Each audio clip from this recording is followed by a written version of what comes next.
जय, भारत माता की जय। देखिए, जैसा कि आप जानते हैं कि आज हम सब के बीच में आप जहां भी देखेंगे गांव घर में सघन चुनावी चर्चा चल रही है और आगामी 17 तारीख को चुनाव मतदान होना है। ऐसे में हमारे जो भारतीय जनता पार्टी के प्रत्याशी हैं, जो रीवा राजघराने से रीवा राजघराने की युवराज शिवराज सिंह जी हैं, आप लोग को मालूम नहीं मालूम? मालूम है? मालूम है?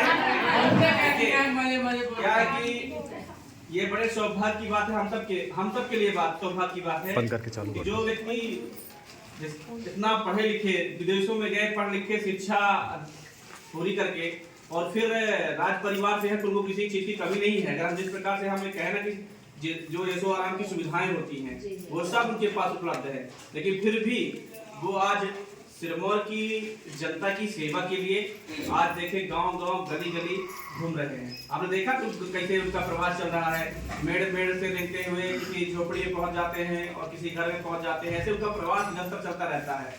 तो आज ये बड़े सौभाग्य की बात है कि 2 पंचवर्षीय 10 साल उन्होंने हमारे विधानसभा की जितनी भी जनता है उनकी सेवा की और जितने भी आप देखेंगे कि उनसे बन सका, उन्होंने खुद कहा कि जिनसे मतलब हो सका उतना उन्होंने किया। लेकिन किसी परिवार की बात कहें या किसी क्षेत्र की बात कहें तो बहुत समय लगता है परिवार को डेवलप करने में। एक परिवार उठता है तो देखिए कि कोई बच्चा ही पैदा होता है तो आप उसको धीरे धीरे देखें तो 5 साल लग जाते हैं उसे दौड़ने में, तब तक वो समझ पाता है कि क्या होता है। ऐसे ही क्षेत्र के विकास के लिए भी समय लगता है, जितना भी उनसे हो सका 10 वर्षों में किया, लेकिन बहुत सारी चीजें हैं जो भी छूट रही हैं, इसलिए उनको और समय देने की आवश्यकता है। इसलिए हमारा आग्रह है कि एक बार पुनः आप सब पूरी ईमानदारी के साथ, पूरी निष्ठा के साथ पुनः भारतीय जनता पार्टी को यहाँ से विजयी बनाए, ताकि हमारी सरकार भी प्रदेश में भारतीय जनता पार्टी की बने। ये किसी से छुपा नहीं है कि जो हमारे लोकप्रिय विधायक हैं श्री दिव्यराज सिंह जी, उनसे सहज और सरल और विनम्र कोई भी प्रत्याशी नहीं है।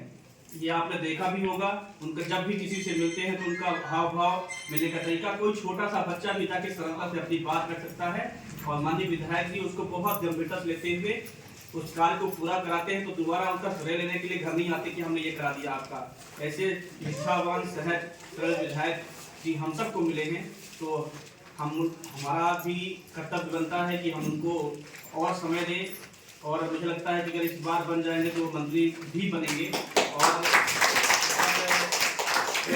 हमारे विधायक भी मंत्री बनेंगे तो हमारा क्षेत्र पूरी तरह से चमक जाएगा और हमारी सबकी जो अपेक्षाएं हैं वो भी पूरी हो जाएंगी। इसलिए मेरा सिर्फ इतना ही आग्रह है कि आप लोग सिर्फ इतना मत सोचिए कि हम सिर्फ साथ में रहेंगे, हम साथ में तो रहेंगे ही, लेकिन हम 10-5 को रोज जोड़ने का भी प्रयास करेंगे, क्योंकि हमारा परिवार है, हमारे रिश्तेदार हैं, हमारा आपका समाज है, तो सिर्फ हमारा ही मत तक सीमित नहीं रहना चाहिए। हम कहते हैं कि जैसे कि अगर यहाँ हम 25 लोग बैठे हैं तो कहीं न कहीं 25 परिवार के लोग बैठे हैं, तो हमारे बेटे भी होंगे, बहू भी होंगे, हमारे घर के मालिक भी होंगे। इस प्रकार से अगर हम 25 लोग जरूर यहाँ बैठे हैं कि हम 100 लोग होते हैं, होते ही नहीं होते। और अगर हम यही जोड़ दें तो हमारी कहीं बेटी ब्याही होगी, कहीं हमारा बेटा ब्याह होगा, हो सकता है क्षेत्र में कहीं, तो अगर हम उसको बेटी को बोल दें कि आपको इसमें मतदान करना है, बेटे को बोल दिए, तो हम भले ही यहाँ 25 बैठे हैं, अगर हम जोड़ने लगेंगे तो हम यहाँ हजारों की संख्या में हो जाएंगे। इसलिए हमको अपनी ताकत को पहचानना है और उसका इस्तेमाल भी करना है। आज आप जैसा कि जानते हैं कि हमारे सरकार की योजनाएं, लाडली लक्ष्मी योजना, लाडली बहना योजना, लाडली लक्ष्मी योजना, आप जानते हैं मुख्यमंत्री जी जब विधायक मुख्यमंत्री पहली बार बने, उनकी कल्पना थी। आप जानते हैं कि यहाँ पर जो पहले बच्चियों को यहाँ चेक करने की मशीनें भी आजकल आ गई है, आप जानते ही हैं कि चेक कर लेते हैं घर में क्या है, बच्चा है कि बेटा है कि बेटी है, और उनको पता लग जाए किसी कारणवश की बेटी है तो वो लोग घर में ही हत्या कर देते थे। और इससे इतनी मतलब घृणित बात है कि शिशु जो आज दुनिया को देख ही नहीं पाता, वही हत्या हो जाती है उसकी। तो ये मुख्यमंत्री जी की जो पीड़ा रही, उन्होंने फिर उसके बाद जो है तो लाडली लक्ष्मी योजना बनाई और उसने मुख्यमंत्री जी ने जो योजना बनाई उसमें आज हर बेटी जो पैदा होती है वो लखपति होती है, इसको 1 लाख रुपए से बड़ी होती है उसको 1 लाख रुपए मिलता है। ऐसे में लाडली बहना योजना बताई।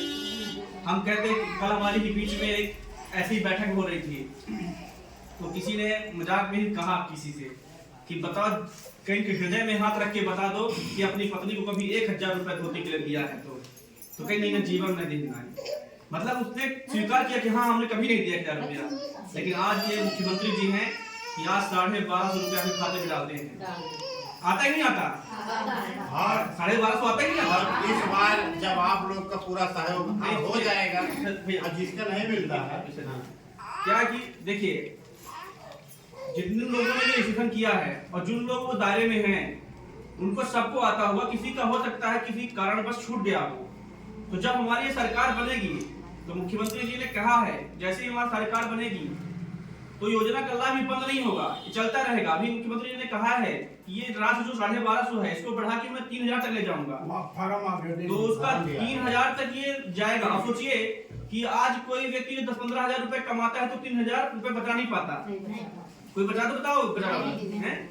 लेकिन आज 3000 रुपया सीधे आपके खाते में आ जाएंगे। तो आप अभी जैसे कि अभी आप डेली देखिए, हम लोग सब लोग काम करते हैं, कोई कहीं काम करता है कोई कहीं काम करता है, लेकिन काम सब करता है, कोई घर में बैठता नहीं है। तो अगर आप कमाई देखिए कोई 15,000-20,000 भी पाता है तो घर परिवार का खर्चा करते करते उसको 3000 रुपये नहीं बचते नहीं बचते।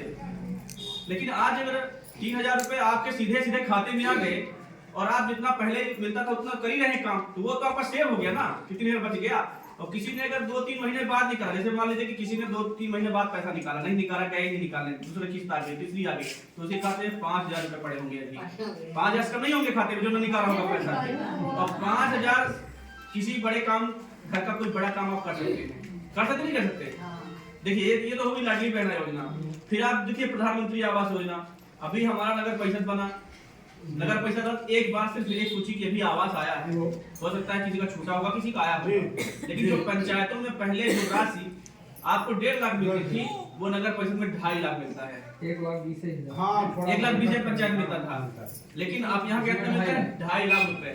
हो सकता है जो बैठे इनमें से कोई मिला भी होगा 10-5 लोगों को, ऐसा नहीं कि कोई मिला होगा, 10-5 लोग मिला भी होगा। मिला नहीं मिला आवास मिला, 2.5 लाख मिला है, बन गया आवास ना।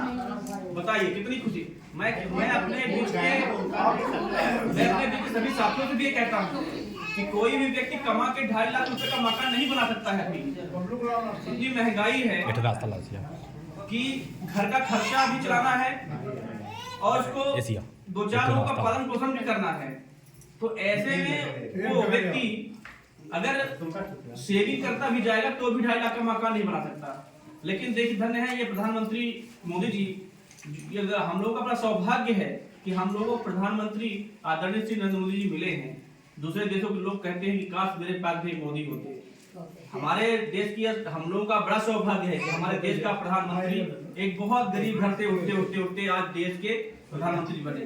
हमारे देश के आप जानते न होंगे राष्ट्रपति हैं द्रौपदी मुर्मू नाम, एक आदिवासी महिला है। वर्षों तक उनका घर उजड़ गया, आपकी कहानी सुनेंगे तो रो पड़ेंगे आप। इतनी पीड़ा के बाद बढ़ते आज वो आदिवासी महिला देश का सर्वोच्च पद होता है, देश का सबसे बड़ा पद होता है राष्ट्रपति है। तो देखिए आज समाज में हर व्यक्ति को बढ़ने का अवसर मिल रहा है, हर व्यक्ति को रोजगार का अवसर मिल रहा है और हर व्यक्ति को समानता से जीने का भी अवसर मिल रहा है। आप देखते होंगे पहले का समय क्या था कि हम लोग खुल के घूम नहीं सकते थे, हमारे ऊपर अटैक होता था, मतलब मारपीट होती थी, आए दिन कोई गाली गलौज। लेकिन आप आज बता दीजिए कि कोई मारने के लिए आपको तैयार होता इतना ज्यादा मध्य प्रदेश का कानून इतना सख्त है कि आप कहीं भी निर्भीक होकर आराम से आप जाइए, कोई आपको दिक्कत नहीं है। और सरकार ने इतनी योजनाएं बनाई हैं उससे कोई छूटा नहीं है, हर व्यक्ति को लाभ मिला है, कोई भी व्यक्ति वंचित नहीं है आज योजनाओं से। किसी ना किसी योजना का लाभ हर परिवार में मिल रहा है, नहीं मिल रहा है। कोई किसान सम्मान निधि पा रहा होगा तो कोई लाडली बहना पा रहा होगा, कोई राशन पा रहा होगा, कोई आवास पा रहा होगा, कोई बिजली का संबल में छूट पा रहा होगा। तो ऐसे सबको कुछ ना कुछ लाभ मिलता नहीं मिलता है ना। इसलिए पूरी ताकत के साथ हमें इस बार फिर दिव्यराज सिंह जी को विधायक बनाना है, भारतीय जनता पार्टी को प्रचंड मतों से विजयी बनाना है और अपने आस पास घर पड़ोस जहां भी रहें तो भारतीय जनता पार्टी के लिए हम सब काम करें। हमको ये नहीं देखना कि विधायक जी हमको देख रहे हैं नहीं देख रहे हैं, हम काम करेंगे, उनको खुद पता चल जाएगा कि हाँ यहाँ पर काम हो। इस गाँव में 100 लोग हमें और 100 लोग में से अगर 50 लोग 60 लोग अगर भारतीय जनता पार्टी को विधायक को वोट दे देते हैं तो विधायक को ये बताने की आवश्यकता नहीं है कि हमने वोट किया, विधायक खुद जान जाएगी फलाने गाँव में हमका 60 वोट देंगे, 100 तक वहाँ ही था। होता ही नहीं होता, क्योंकि भाई वो तो खुद जान जाएंगे ना, उसके पास सूची रहती है। इसलिए पूरी ताकत के साथ भारतीय जनता पार्टी को पुनः यहाँ से जिताना है और दिग्विजय सिंह को पुनः विधायक बनाना है। इतना ही हम सबका आग्रह है।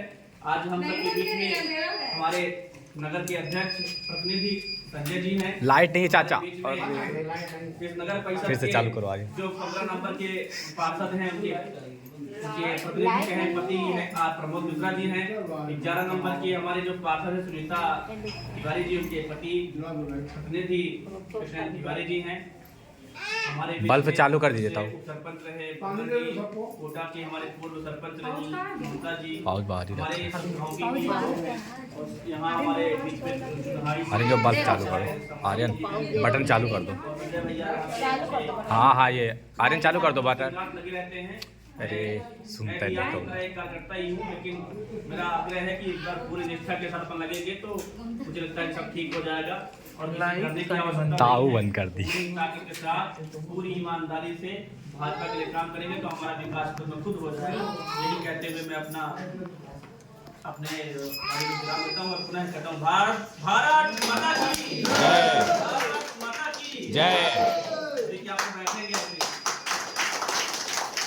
अपन बैठेंगे ऐसे, अभी आ रहे हैं हम क्या अभी दिखलाने दी गई है। भारतीय जनता पार्टी जिंदाबाद जिंदाबाद, भारतीय जनता पार्टी जिंदाबाद जिंदाबाद, भारतीय जनता पार्टी जिंदाबाद जिंदाबाद। युवराज दिव्यराज सिंह जी